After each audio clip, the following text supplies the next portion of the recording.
حضرت ابوبکر صدیق رضی اللہ عنہ کا ایک فرمان ہے جس میں وہ فرماتے ہیں ارقبوا محمد صلی اللہ علیہ وسلم فی اہل بیتہ،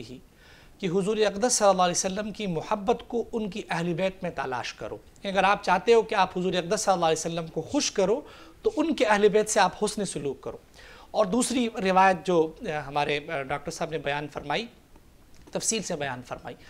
اور جہاں تک بات حضرت فاطمہ رضی اللہ عنہ کی، تو حضرت فاطمہ رضی اللہ عنہ حضور اقدس صلی اللہ علیہ وسلم کے وصال کے بعد صرف 6 مہینے زندہ رہی ہے۔ حضرت عائشہ رضی اللہ عنہ سے روایتیں فرماتے ہیں کہ جب بھی حضرت فاطمہ آتی، حضور اقدس صلی اللہ علیہ وسلم ان کے استقبال کے لیے کھڑے ہو جاتے۔ تو آپ صلی اللہ علیہ وسلم کے وصال سے پہلے جب حضرت فاطمہ تشریف لائی تو آپ صلی اللہ علیہ وسلم ان کے استقبال میں کھڑے ہوئے اور آپ نے پھر ان کو اپنے پاس بٹھایا۔ پاس بٹھانے کے بعد حضور اقدس صلی اللہ علیہ وسلم نے ان کے کان میں کچھ سرگوشی کی، جس کی وجہ سے وہ رو پڑی۔ دوبارہ حضور اقدس صلی اللہ علیہ وسلم نے دوبارہ کچھ سرگوشی کی، دوبارہ وہ پھر ہنسنے لگی، مسکرانے لگی۔ حضرت عائشہ رضی اللہ عنہ فرماتی ہیں کہ میں نے حضرت فاطمہ رضی اللہ عنہ سے جب پوچھا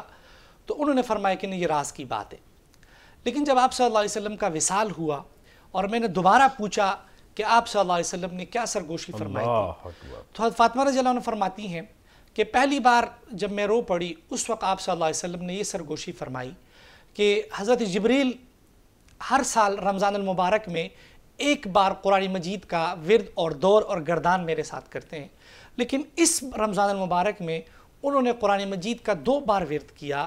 جس کی وجہ سے مجھے لگ رہا ہے کہ میرا وصال قریب ہے۔ تو حضرت فاطمہ فرماتی ہیں کہ جب میں نے یہ سنا تو میں رو پڑی، لیکن اس کے ساتھ ہی حضور نے فرمایا کہ فاطمہ، سب سے پہلے میرے مرنے کے بعد جو لوگ مجھ سے ملیں گے اس میں تم سب سے پہلے مجھ سے ملو گی۔ فرماتے جب یہ میں نے سنا تو اس کے بعد میں ہنسنے لگی۔ تو حضرت فاطمہ جو تھی وہ حضور اقدس صلی اللہ علیہ وسلم کے وصال کے بعد بڑا کم عرصہ جو ہے وہ آپ حیات رہی ہیں، اور اس میں بھی اکثر وہ بیمار تھی اور حضور اقدس صلی اللہ علیہ وسلم کے وصال کے بعد وہ ایک طرح سے پریشانی میں تھی۔ ایک چیز جس کا یہاں ذکر کرنا مناسب ہے اور ہم جس کو بلا وجہ ہم نے امت میں تفریق کا باعث بنایا ہے، وہ حضور اقدس صلی اللہ علیہ وسلم کی میراث ہے۔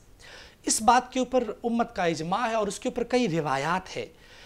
کہ جو پیغمبر ہوتے ہیں وہ مادی اشیاء میراث میں نہیں چھوڑتے۔ حدیث لا نورث ما ترکنا صدقہ،